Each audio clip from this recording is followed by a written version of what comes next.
চেরামন জামে মসজিদ ভারতের কেরালার করুঙ্গালুরে অবস্থিত উপমহাদেশের প্রথম মসজিদ হিসেবে ইতিহাসে স্বীকৃত। এই মসজিদটির নির্মাণকাল ধরা হয় 629 খ্রিস্টাব্দে, যা প্রিয় নবী হযরত মুহাম্মদ সাল্লাল্লাহু আলাইহি ওয়াসাল্লামের জীবদ্দশায় গঠিত। এটি শুধু ভারতের নয়, সমগ্র দক্ষিণ এশিয়ার প্রাচীনতম মসজিদ হিসেবে বিবেচিত।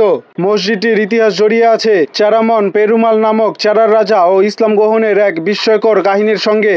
কিংবদন্তি অনুসারে রাজা এক রাতে চাঁদ দ্বিখণ্ডিত হওয়ার দৃশ্য দেখেন এবং তা নিয়ে ভাবনায় পড়ে যান। আরব বণিকদের মাধ্যমে তিনি এ ঘটনা সম্পর্কে ইসলামের প্রেক্ষাপট জানতে পারেন এবং পরে হজের উদ্দেশ্যে মক্কায় গমন করেন। সেখানে তিনি ইসলাম ধর্ম গ্রহণ করেন এবং মসজিদ নির্মাণে অনুদান দেন। চেরামন জামে মসজিদের স্থাপত্য কেরালার ঐতিহ্যবাহী হিন্দু মন্দির শৈলীর প্রভাব দেখা যায়, যা ইসলামী সংস্কৃতির সঙ্গে এক ব্যতিক্রমী ঐক্য গড়ে তুলেছে। কাঠ ও টাইলসের নির্মিত ছাদ, দীপ্তময় মিনার আর শান্ত পরিবেশ একে করেছে বিশেষ। আজও এই মসজিদে নিয়মিত নামাজ আদায়ের জন্য ব্যবহৃত হয়।